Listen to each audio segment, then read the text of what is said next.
y'all, welcome back to Maya Makes It. So I am super excited because we are finally in the month of December, which means Christmas is here, and it's no longer awkward for me to say Merry Christmas to people. They don't judge me super hard. And so I get to just live my best life because I love the holidays and the Christmas season. And so I am so excited this month to share with y'all a bunch of recipes that have the Christmas and holiday spirit written all over them. And today we are going to do all things peppermint. So I'm going to show y'all how to do a peppermint hot chocolate and some peppermint cake balls. Let's jump into it.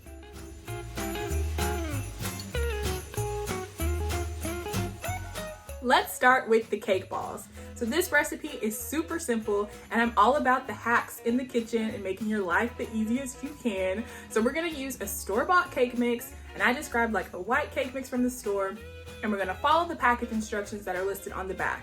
So mine called for an egg and some oil and some water. So you'll follow those instructions, and then towards the end, we're gonna add in half a tablespoon of peppermint extract. And that's all you need to really impart that peppermint flavor, and these cake balls are gonna be great. So I also thought it would be fun that since these are peppermint cake balls, to not just leave them as the white cake. So I pulled out about half a cup of the batter and added in some red food coloring. And that way I was able to swirl that into the white cake, and we're gonna get kind of a pinkish, reddish white color for the inside of the cake balls. So follow the instructions and bake them according to the temperature instructions. And then you're gonna pull them out and let them cool. And then comes the fun part. We'll take the cooled cake and transfer them to a large bowl. So once they've cooled, I just popped them out of their pans, and you wanna go in and start breaking up the cake. And so you can use your hands for this or grab a couple of forks and just kind of tear the cake apart. And once it's crumbled up, then you're gonna add in your frosting. So I mentioned that I love the hacks, right? So we're also gonna just grab some store-bought frosting from the store. I picked a white whipped frosting because I like the taste of that one, but whatever is your preference, use that. And you'll just dump that into your cake and mix it together. And so as you start to stir, you'll see that the frosting is sticking together with the cake and it's starting to kind of clump up. And that's how you know that it's ready to form into the balls. And so for this step, you just wanna grab a spoon and scoop up some cake and roll it together to form the little cake balls. And so I made about 30 with this recipe, and you'll line them up on a tray and then pop them in the fridge for about an hour because we want them to set up so that they don't fall apart when we dip them in the chocolate. After the cake balls have chilled, you'll pull them back out of the fridge, and now we get to dip them in the chocolate. So I used white chocolate, and you're gonna need about 4 cups, and you can actually microwave it in a large bowl. That way you don't have to try to pull out a pot and pan and melt down the chocolate. And so you can dump them in a bowl and then do like 40-second intervals in the microwave and just stir it as you go until you get like a smooth consistency. And you'll just dip the cake balls in the chocolate and kind of roll them around and then place them back on the tray. And so after you have dipped all of your cake balls, you'll want to chill them again for about another hour so that the chocolate really sets up.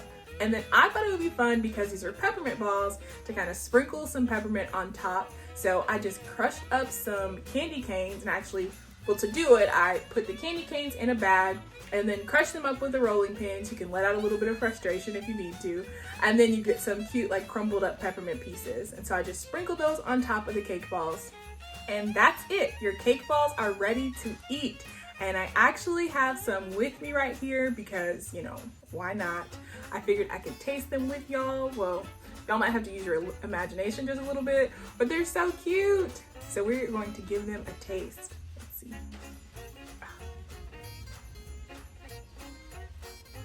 So good. Peppermint, chocolate. I don't think you can ask for more. And then you might have seen that some of my cake balls were white and then some were more like pink. And that's because I chose to dip some of them in just like the regular chocolate, and then I dipped some in some chocolate that I actually thinned out with a little bit of milk. So you can do that too if you want to kind of alternate the colors. Now that we have made it through the cake ball recipe, I want to share with y'all the peppermint hot chocolate. And so this is a super easy recipe, just like the cake balls, and it's also really delicious. And if you haven't made hot chocolate from scratch, I highly recommend it, like 10 out of 10. You're going to love it. So all we have to do is get a small, like medium-sized pot, and then we're gonna add in our milk. I did 4 cups of milk and a cup of half and half. And so that's just gonna help it be even more creamy. And then we'll whisk in our cocoa powder and our chocolate. And so I used a combination of milk chocolate and dark chocolate because I figured why not? And you want to keep the pot of milk and chocolate on like a low simmer so that as you're whisking it together, it can melt really nicely but not burn or scorch the milk or the chocolate. And you'll also throw in 1/3 cup of granulated sugar. And then towards the end, we are going to add in our peppermint extract. And so for the hot chocolate, I chose to do 2 teaspoons of peppermint extract. And I really like that strong peppermint flavor, so 2 teaspoons was perfect for me. But if you like a little bit less, maybe add in a teaspoon and then taste it and see like if you want some more. After you've whisked the hot chocolate really well and you have a nice creamy mixture, then it's ready to drink. And it is so luscious and creamy and just delicious.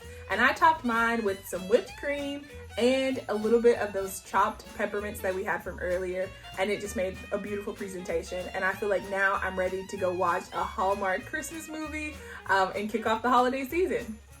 If you've made it this far in the video, you have probably noticed that I'm not in my usual setup, and you're right, I'm not in my kitchen today, but I thought we would try something a little bit different. I am super excited for some fun things we can do in this month of December, and I have some cool ideas. Maybe we could do like a vlog and I take y'all shopping with me and then we cook a meal, or maybe a what I eat in a day video, or maybe even one of those mukbang things I see people do all the time. That could be fun, and y'all could send in some questions and stuff to me. So let me know what you're interested in seeing in this month of December, and I'm super excited to get to know y'all some more. Thank you so much for watching today's video. Subscribe to my channel, follow me on Instagram so you don't miss anything of what's going on in the kitchen, and I will see y'all next week. Bye!